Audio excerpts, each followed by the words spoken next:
एक राजा था और उसकी दो पत्नियां थीं। एक बहुत काली थी और एक बहुत गोरी थी। जो गोरी थी उसको अपने गोरेपन का बहुत घमंड था और जो काली थी वह बहुत भोली थी। उन दोनों में एक समानता थी कि उन दोनों को कोई संतान नहीं थी। राजा बहुत दुखी रहता था क्योंकि उसको लगता था कि मेरी भी कोई संतान होनी चाहिए।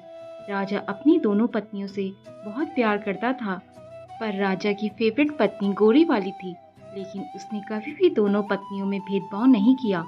राजा की जो गोरी पत्नी थी वह बहुत घमंडी और झगड़ालू थी। घर के सब काम राजा की काली पत्नी से करवाती थी और वह बेचारी सब काम कर लेती थी, पर राजा को कुछ नहीं बताती थी। एक दिन राजा की दोनों पत्नियों का बहुत बड़ा झगड़ा हुआ और राजा की गोरी पत्नी ने काली पत्नी को महल से निकाल दिया। काली रानी ने राजा को सारी बातें बताई और राजा उसे कहने लगा कि मैं तुम्हारे लिए अलग महल बनवा दूंगा, तुम उस महल में रहना। फिर राजा ने महल के सामने छोटा महल बनाया और उस घर में काली रानी को रहने बोला। एक दिन राजा दूसरे राज्य में घूमने के लिए जा रहा था, तो उसने अपनी दोनों पत्नियों से कहा कि तुम दोनों को क्या क्या सामान चाहिए, मुझे बता दो, मैं तुम दोनों के लिए लेकर आऊंगा। तब राजा गोरी पत्नी के पास गया और उसे कहने लगा कि तुम्हें बाजार से क्या चाहिए। तो वह बोली, मुझे मेकअप का सारा सामान चाहिए। फिर वह काली पत्नी के पास गया और उसे कहने लगा कि तुम्हें बाजार से क्या चाहिए।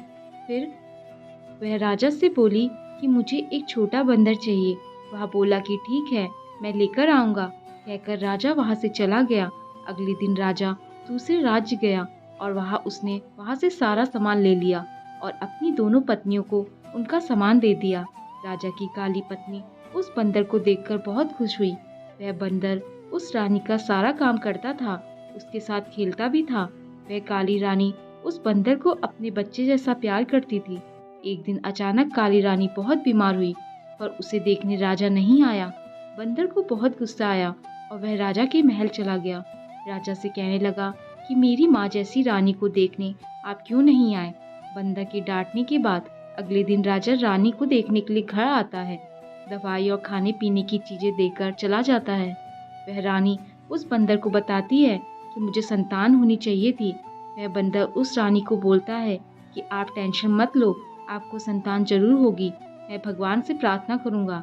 अगले दिन वह बंदर घर से गेहूं का आटा लेकर मंदिर जाता है और गेहूं के आटे को गूंथता है और उसमें दो आंखें, एक नाक, दो हाथ, दो पैर ऐसे बनाता है और भगवान से प्रार्थना करता है। भगवान उस बंदर की प्रार्थना सुनकर उस आटे के गोले को एक छोटा बच्चा बना देता है और वह बंदर उस बच्चे को देखकर बहुत खुश हो जाता है। बच्चे लेकर काली रानी के गोद में दे देता है। काली रानी उस बच्चे को देखकर बहुत खुश हो जाती है, बंदर का शुक्रिया करती है। राजा को खबर मिलती है कि काली रानी के बच्चा हो गया है। राजा बहुत खुश हो जाता है, उसकी खुशी का कोई ठिकाना नहीं रहता। ढोल नगाड़े लेकर रानी के घर जाता है, उसे महल आने के लिए कहता है। काली रानी खुशी से अपने बच्चे को लेकर महल जाती है और राजा उस गोरी रानी को घर से निकाल देता है और काली रानी को अपने पास रख लेता है। दोस्तों, आपको ये कहानी अच्छी लगी हो तो इसे लाइक, शेयर और कमेंट जरूर करें और चैनल पर नए आए हैं तो चैनल को सब्सक्राइब करना ना भूलें। धन्यवाद।